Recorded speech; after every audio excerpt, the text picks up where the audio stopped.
So hey guys, welcome to the channel. और आज मैं आपके लिए लाया हूँ latest news updates. So let get started. तो पहली न्यूज़ आ रही है, हाँ जी, हमारी माइक्रोमैक्स और अलावा इंडियन ब्रांड्स की तरफ से कि वो बहुत जल्द ही कम बैक करने वाले हैं इंडियन मार्केट में। आपको पता ही होगा, तब चाइनीज़ ब्रांड्स आई थी तो इनका सत्यानाश हो गया था, पर होप सो अच्छा कम बैक करें और बहुत स्ट्रॉन्गर करें। All the best to Micromax, Lava and all other Indian brands. और अगली न्यूज़ आ रही है मुकेश खन्ना जी की तरफ से, हाँ जी, जो शक्तिमान थे, मतलब हैं, जो मतलब बने थे, उन्होंने बॉलीवुड को एक्सपोज करा है अपनी एक वीडियो में। वो देखिए आप। डिसाइड किया था, सफल थी, लेकिन अंदर क्या होता मालूम नहीं पड़ता। लेकिन यह बात जाहिर होती है कि कहीं ना कहीं से हमारी बॉलीवुड इंडस्ट्री में एक तरह का प्रेशर माउंट हो रहा है। एक तरह कहते हैं कि एक तरह के हाउसेस खड़े हो गए चारों तरफ से, जो इस इंडस्ट्री को अपनी बाप की मिल्कियत समझते हैं, बड़े बाप के बेटे हैं, जिसे हम कहते हैं कि नेपोटिज्म कहते हैं, भाई भतीजावाद, या फिर ये कहते हैं कि स्टार सन्स हैं। मैं नाम नहीं लेना चाहूंगा क्योंकि नाम लेने का फायदा नहीं, क्योंकि इन पूरी दुनिया जान चुकी है उन लोगों के नाम। मैं सिर्फ बताना चाहता हूं कि उन लोगों को कि आप अपने बड़े बाप के सिर्फ बेटे हो। आप अपने आप को काम करके अपना खुद का नाम बढ़ाओ। आपके पास पैसा है, इसका मतलब ये नहीं है कि आप अपनी ताकत बढ़ा के पूरी इंडस्ट्री में आने वाले नए लोगों को भी आप कंट्रोल करना शुरू करो। माफ करना, हमारी इंडस्ट्री में बहुत देखिए, बड़े बाप के बेटे तो पहले भी हुआ करते थे, ये कोई नई बात नहीं है। कपूर खानदान के देखो, पृथ्वीराज कपूर से शुरुआत होकर राज कपूर, शम्मी कपूर, शशि कपूर, डब्बू जी, ऋषि जी और आज रणबीर कपूर, ये पूरा एक खानदान चला रहा है। लेकिन कभी भी आपने देखा उन्होंने कभी भी ये कोशिश करने की कोशिश की कि किसी और का करियर उन्होंने कभी इंटरफियर किया होगा? कभी नहीं किया होगा। इसके पहले भी बहुत सारे हमारे जमाने में, मेरे जमाने में, मेरे से पहले के जमाने में बड़े बड़े स्टूडियोज होते थे। Bombay talkies, Filmalaya studio, Padmalaya studio south में होता था, फिल्मिस्तान स्टूडियो होता था, जहां पर दिलीप कुमार, राज कपूर, ये सब लोग कभी कभी मैंने सुना शुरू में ट्रेन पकड़ के जाते थे, क्योंकि वो अशोक दादा, अशोक मुनि बॉम्बे टॉकीज के साथ जुड़े रहते थे। महीने के पर उनकी तनख्वाह होती थी। कभी भी उन प्रोडक्शन हाउसेस ने कभी भी ये तरह की हरकतें नहीं करने की कोशिश की थी जो आजकल ये बड़े बड़े प्रोडक्शन हाउसेस कर रहे हैं, क्योंकि उन्होंने इस इंडस्ट्री को अपने बाप की मिलके समझ रहा है। यह आपके बाप की इंडस्ट्री नहीं है। यहां हर किसी को आने का अधिकार है, यहां हर किसी को फिल्म बनाने का अधिकार है।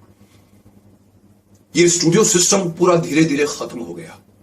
इंडिपेंडेंट प्रोड्यूसर्स है, यहां नहीं, हॉलीवुड में भी ये हुआ है। वार्नर ब्रदर्स, फॉक्स, बड़े बड़े फिल्म डिज्नीज, बड़े बड़े प्रोडक्शन हाउसेस थे, धीरे धीरे बैठ गए उसके सामने। स्पिलबर्ग जैसे बड़े बड़े इंडिपेंडेंट प्रोड्यूसर्स आए जिन्होंने फिल्में बनाई, और आजकल इंडिपेंडेंट प्रोड्यूसर्स चलते हैं और उनकी फिल्में चलती हैं, लोग देखते हैं। लेकिन मैं इस बॉलीवुड के बारे में कहना चाहूंगा, माफ करना, हमारे यहां पर एक बड़े बड़े दलाल पैदा हो गए हैं, बड़े बड़े कास्टिंग एजेंसियां पैदा हो गई हैं,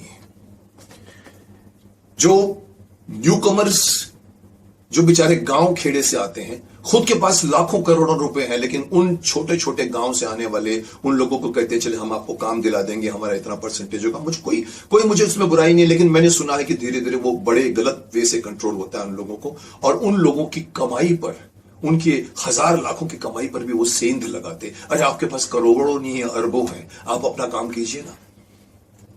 इसलिए मैं राजपूत, सुशांत सिंह राजपूत के इस दुखद, मैं तो समझता हूं कि अभी तो सुसाइड के साथ साथ धीरे धीरे न्यूज चैनल्स, इन्वेस्टिगेशंस हो रही हैं, बात धीरे धीरे ये उठ रही है कि ये आत्महत्या नहीं थी, ये हत्या थी।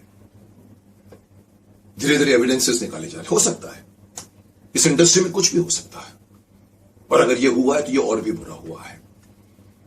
तो मैं सिर्फ यही नहीं कहूंगा कि आप अपने आप को अपनी एम्बिशन मत बढ़ाओ, बिकॉज मैं पहले भी कह चुका, ये एम्बिशंस, ओवर एम्बिशंस नहीं होनी चाहिए जो सुशांत सिंह राजपूत में थी। लेकिन मैं कहता हूं एम्बिशंस है, सपने हैं, तो उन सपनों को खुद ब खुद भगवान नहीं करेगा। लेकिन ये कौन होते हैं जो बड़े बड़े सो कॉल्ड प्रोडक्शन हाउसेस हैं जो कहते हैं कि हम आपकी फिल्म को रिलीज नहीं होने देंगे? आप उनके नेक्सस बन गए, एक तरह का माफिया गैंग बन गया है।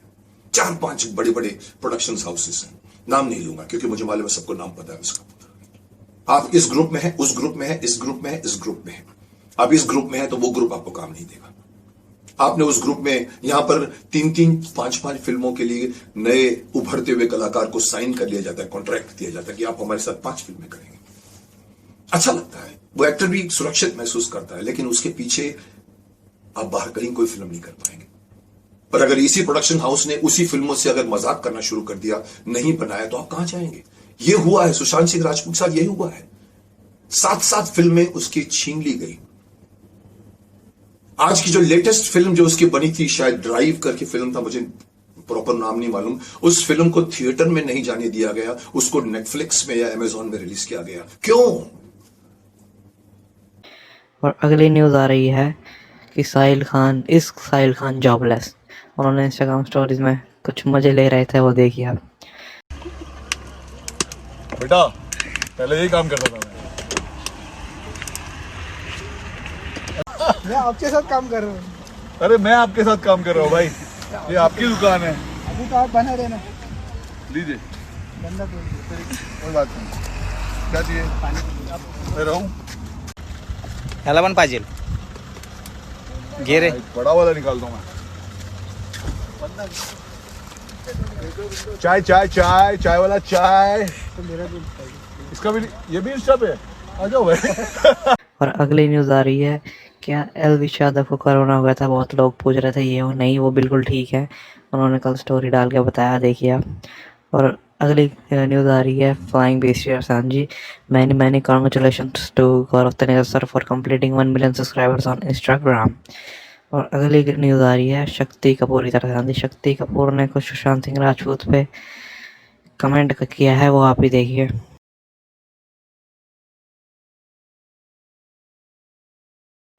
मेरे दिल को ये वीडियो छू गया, इसीलिए मैं आपके साथ ये वीडियो पेश करना चाहता हूँ, शेयर करना चाहता हूँ। कुछ ऐसा था, मतलब एग्जैक्टली नहीं, बल्कि कुछ ऐसा था कि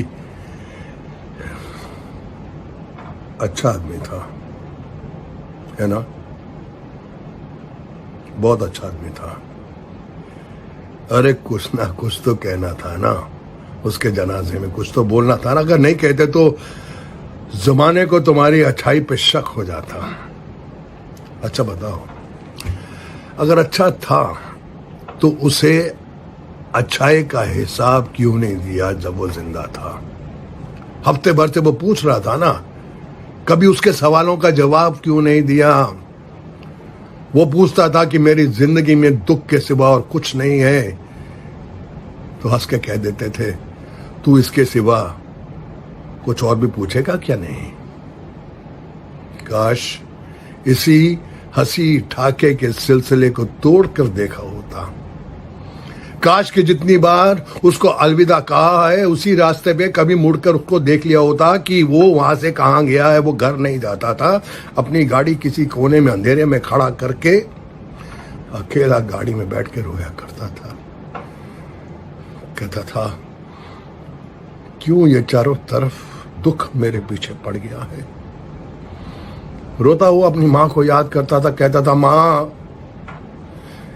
कितना दुख है, क्यों मुझे इतना दुख मिल रहा है? मां मैं अकेला हूं, मां तू मुझे छोड़ के चली गई। मां तुम सब लोग जानते थे ना, कुछ दिनों से वो अलग अलग सा रहता था, दूर सा रहता था। कहा तो था उसने, मिलो, मुलाकातें करनी है, जो किसी और से ना कही वो तुमसे बातें करनी है। और तुम कहते थे, लो ये फिर से शुरू हो गया। 2-3 जोक्स व्हाट्सएप कर देते थे और सोचते थे कि वो संभल जाएगा। अच्छा आदमी है ना, समझ जाएगा। काश उसे एहसास दिला दिया होता, काश बिना वजह गले लगा लिया होता, अपने पास बिठा लिया होता। काश ये जानते कि हर रोज वो जानबूझकर बिना कुछ खाए बेहोश कैसे हो जाता है। काश ये समझते कि वो बोलते बोलते अचानक खामोश क्यों हो जाता है। काश उसके लिए ही उसके साथ लड़ लिया होता। उसी के घर की दीवारों से ज्यादा काश उसके चेहरे को पढ़ लिया होता। सिर्फ उसकी कब्र से एक ही आवाज आएगी अब, कि अगली बार मेरे जैसा अगर कोई मिल जाए तो उससे बातें करना, मुलाकातें करना, उसका दिल रखना, उसके घर जाकर उसे तोहफे देना और उस गंदे मानूस फंदे, फांसी के फंदे को खिड़की से बाहर फेंक देना, तब वो शायद जिंदगी जीने का हौसला करेगा, तब वो शायद खुश रहने का फैसला करेगा। ये बातें हम सब जानते हैं, हम सबको पता है, पर आज कहना लाजमी था ताकि तुम किसी के घर जाके सफेद लिबास पहनकर ये और अगली न्यूज़ आ रही है राखी सावंत की तरफ। हाँ जी, उन्होंने भी कुछ सुशांत सिंह राजपूत के बारे में बोला है, वो भी आप ही देखिए। हाय फ्रेंड्स, आप गुड न्यूज़ देना चाहती हूँ मैं। कल रात को मैं सो रही थी और सोई, सडनली मुझे एक झटका हुआ। मैंने कहा कौन है, कौन हो? तो उन्होंने कहा मैं सुशांत। कुड यू बिलीव कि मेरे ड्रीम में आए, मेरे सपने में आए और उन्होंने मुझे कहा मैं फिर से जन्म ले रहा हूँ। मेरे फैंस को बोलो कि मैं फिर से जन्म ले रहा हूँ। मैंने कहा वो कैसे? बोलता मैं तुम्हें बहुत जल्द बताऊँगा। मैंने कहा नहीं मुझे बता, मैं तुम्हारे फैंस को कहना चाहती हूँ। बोलता राखी तुम शादी करोगी और मैं तुम्हारी कोख से जन्म लूँगा फिर से, और जो मेरा बच्चा बन के आएगा वो सुशांत होगा। Could you believe?